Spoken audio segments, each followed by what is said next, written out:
Virgo, Everlong Mystic here, and today I'm going to do a reading for Virgo that is a sweet and sour message. I'm just going to ask for sweet and sour for Virgo and see what comes up. Is there a lack of sweetness? Is there a more sour area than another?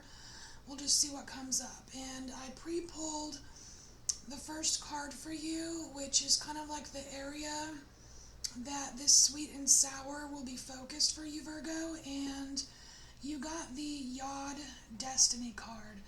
Now, in astrology, I'm so not an astrology expert at all, but I do know that the Yod is like it's kind of like the hand of God or the finger of God, and it has a lot to do with destiny. So maybe there are some of you that are questioning your purpose in life or something like that. This could be, for some of you, it could be a source of sweetness. For some of you, you know, it could be a sour feeling, like you just can't figure it out, or you don't trust it, or you don't know it, or, you know, what have you. So we're going to go ahead and get started. I'm going to start with another oracle card here. We're just going to go to the wisdom of the oracle for Virgo.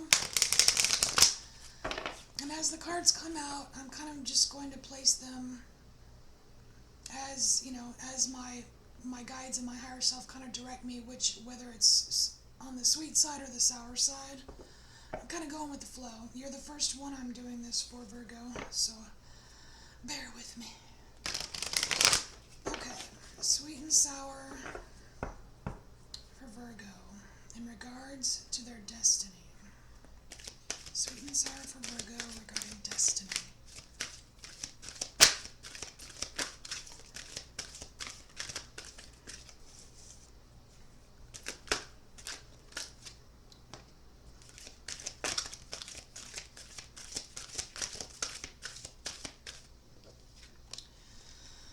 Round and round. Okay, so Virgo, I believe this is on the sour side of things. So the round and round is this is you overthinking, but it's also experiencing the same kind of sour moments over and over. It's kind of like when let's say you have a group of friends or you have some coworkers or whatever, and there's this one person that just eats at you so bad, and you're just you don't understand why this person is even in your life. And then let's say the problem is solved, person goes away, something like that, and then a few months later, a year later, boom, another person enters your life with the same issue, the same problem, the same way that they just sour you at the core. You're like, ugh. So it's like over and over and over again. It's like a lesson that you feel like you have to keep learning over and over, and you don't know why, and it's super irritating.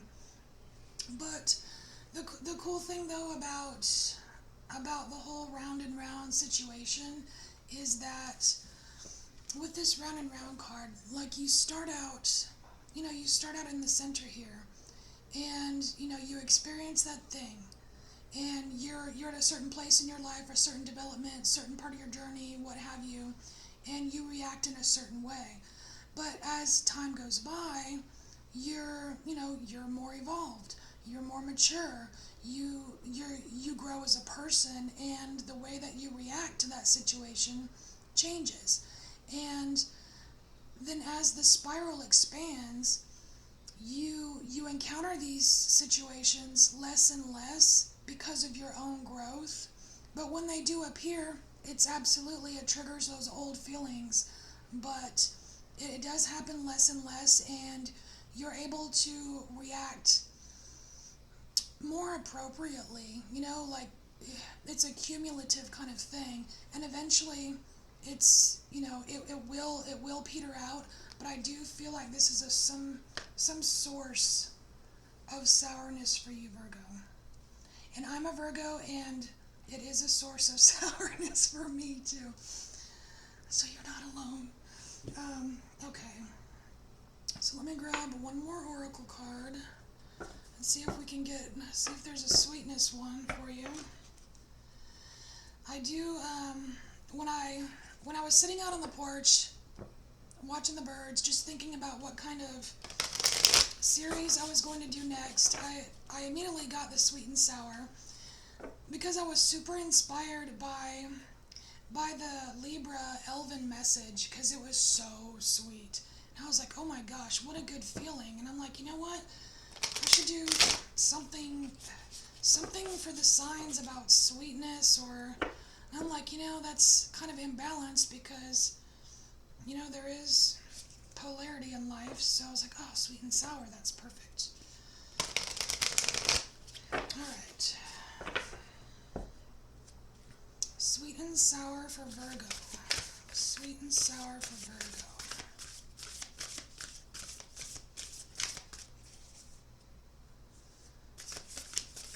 Sweet and sour for Virgo.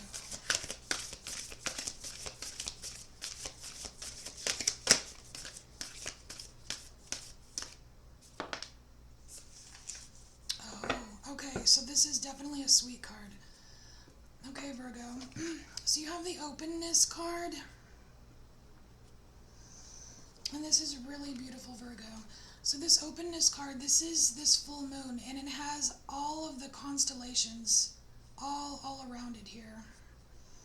And it's, it's like this full moon, this glowing orb above the clouds. It's like a source. This is a source of power for you, Virgo, but also the openness. It's like being open to sweetness literally creates more sweetness in your life. Like when you're so focused on the sour parts of life, you're not even open to sweetness, okay? But when you allow yourself to open up to just, even the tiniest thing that is a source of sweetness in your life, it's like it's a chain reaction, okay?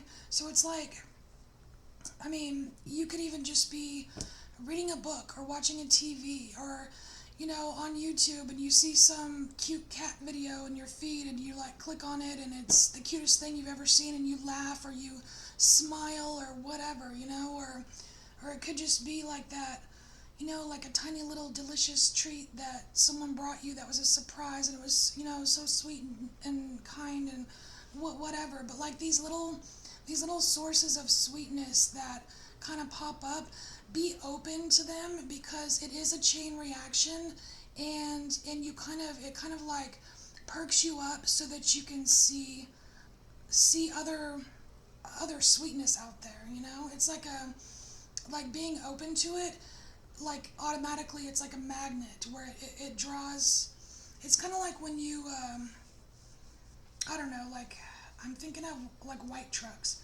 So I live in Texas, and there's a bunch of white trucks here, but like once you start thinking about white trucks, every time you drive, you see like a bazillion of white trucks, or you know what I mean? It's like just being open to the sweetness will bring that to you. Okay. So let's go ahead and pull a card for each of these just to see if there's any advice for you, Virgo.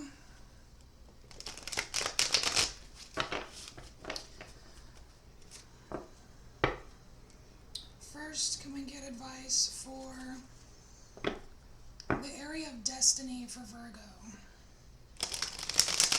Sweetness, sourness in regards to destiny.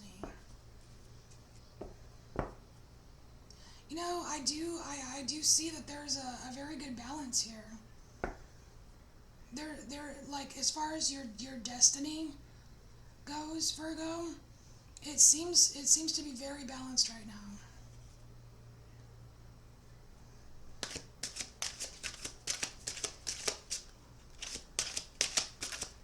There does seem to be a learning curve as well.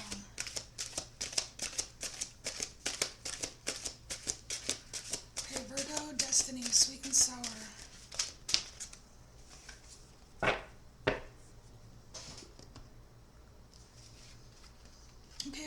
we have this star here,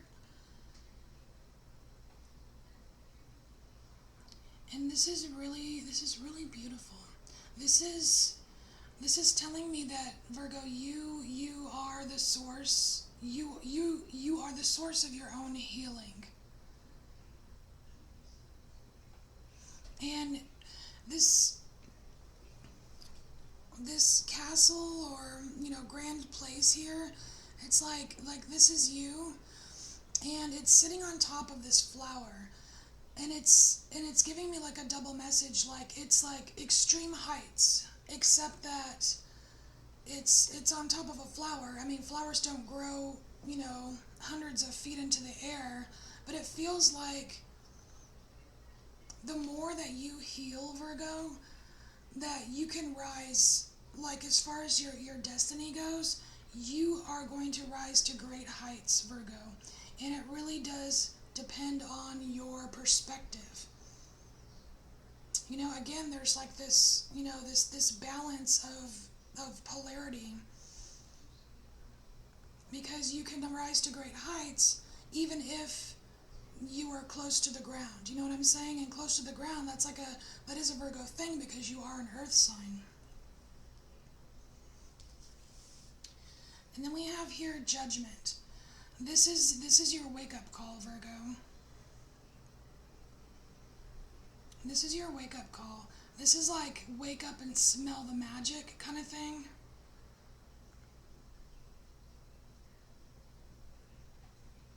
And the figure on this card, she even looks like a Virgo. She looks like she would totally be a Virgo. Like all the detail, like the way she's dressed, and like the detail that she's done with her hair, and the clean little gloves. And I love how the wings, these wings here on the card, her wings, and they're invisible wings, but they're in the shape of a heart.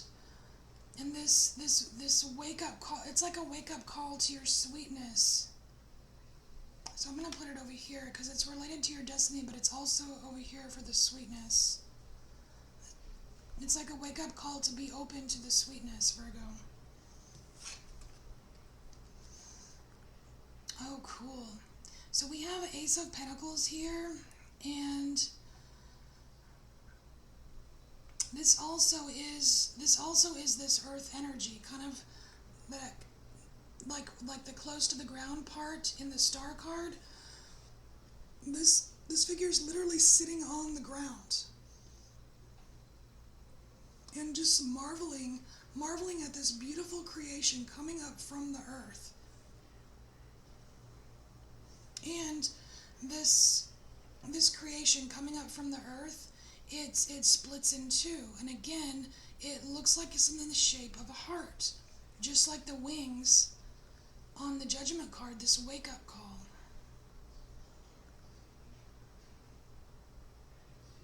And it again, it speaks to this balance of the polarizing things in your life, the sweetness and the sour. There's a balance. There's a balance between it. And it's okay to be close to the ground. It's okay to embody your earth element, because you're so good at that, Virgo.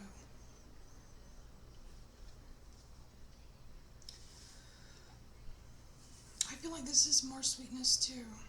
I'm going to put it right here. Okay. Let's just get a little more. Oh, it's getting long. Okay. Let's get one more card to see if there's any messages for Virgo. Are there any other messages for sweet and sour for Virgo? Any other sweet and sour for Virgo? These are slippery.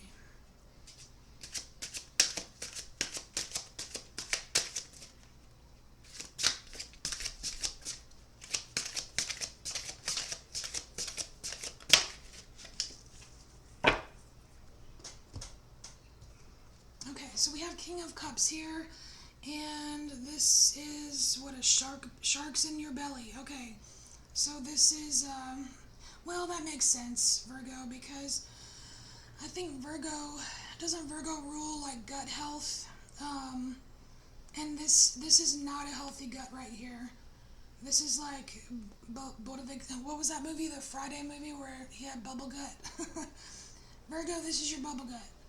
There's sharks in your belly. This is the results. This is a result when you let your emotions get the best of you, and you get that sour feeling in your gut. It's like when things don't go your way, or you have anxiety, or you're stressed out, you overdo yourself. You feel it physically, Virgo. So this is definitely part of the sour. And last we have the King of Wands. Yeah, and this is Virgo. This is letting your magic fly. I mean, look at all of this magic just bursting out of this dainty little wand here. It's like psh, it's like the sparkler. It's like the coolest fireworks, snakes and sparklers. Very cool. This is you embodying a new element. I feel like this is part of the destiny. Being able to heal yourself, knowing that you're the source of your own healing, knowing that you can be elevated and grounded at the same time, which lets you embody this new kind of magical part of you, Virgo. Very cool. I feel okay. So Virgo, right now the verdict is you are experiencing more sweet than sour. Very cool. Love it. All right, Virgo. Thanks for embracing your inner mystic, and I will see you next time. Bye.